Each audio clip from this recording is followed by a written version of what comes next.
जब भी हम काला जादू का नाम सुनते हैं तो हमारे दिमाग में डर पैदा होने लगता है।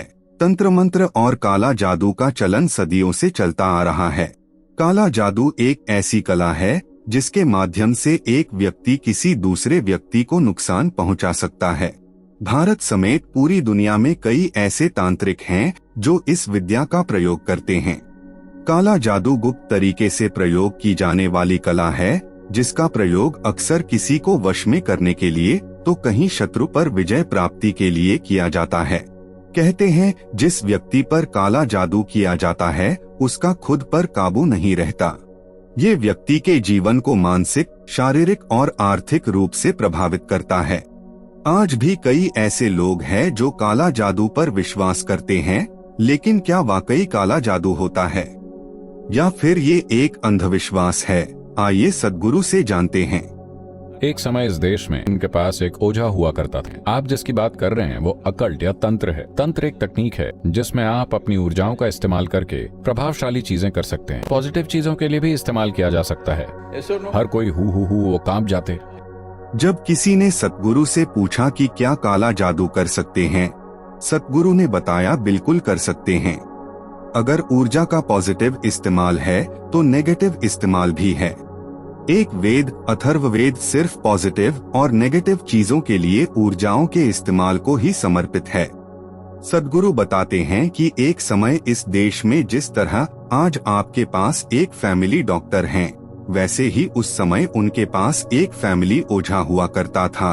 लगभग हर परिवार के लिए ऐसे पहलुओं पर सलाह देने के लिए कोई होता था, क्योंकि यह कला बहुत ज्यादा फैली हुई थी।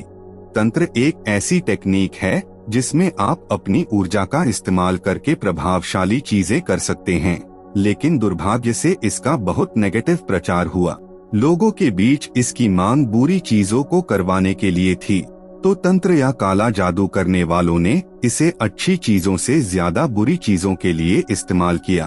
तंत्र या काला जादू एक तकनीक की तरह होती है और आप इसका इस्तेमाल पॉजिटिव या फिर नेगेटिव चीजों के लिए कर सकते हैं। दुर्भाग्य से इसका नेगेटिव इस्तेमाल पॉजिटिव इस्तेमाल से बहुत ज्यादा हो गया, तो लोग सोचने लगे कि तंत्र बुरी चीज है। तंत्र का मतलब बुरी चीज नहीं है।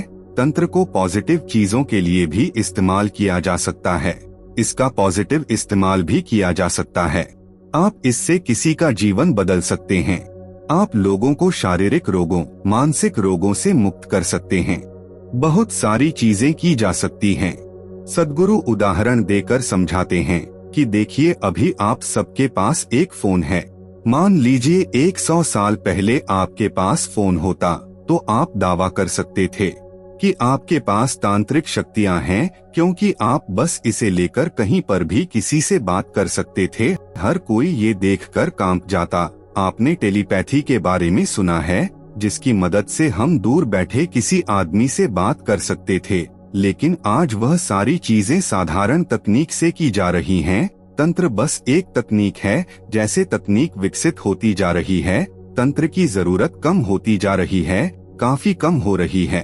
अगर आप उसका अच्छे रूप में प्रयोग करेंगे तो तंत्र बहुत बड़ी संभावना बन सकता है। जिस तरह मॉडर्न तकनीक बहुत बड़ी संभावना बन सकती है, लेकिन ज्यादातर तकनीक का प्रयोग हथियार, युद्ध सामग्री, न्यूक्लियर बम और भी बहुत विनाशकारी चीजें बनाने में किया जाता है। उन्हीं चीजों को कुछ और बनाने में प्रयोग किया जा सकता था। अच्छी चीजें बिल्कुल की जा सकती थी, लेकिन नहीं की गई, क्योंकि बाजार में नेगेटिव चीजों की मांग है। इसी तरह तंत्र के साथ भी यही हुआ है।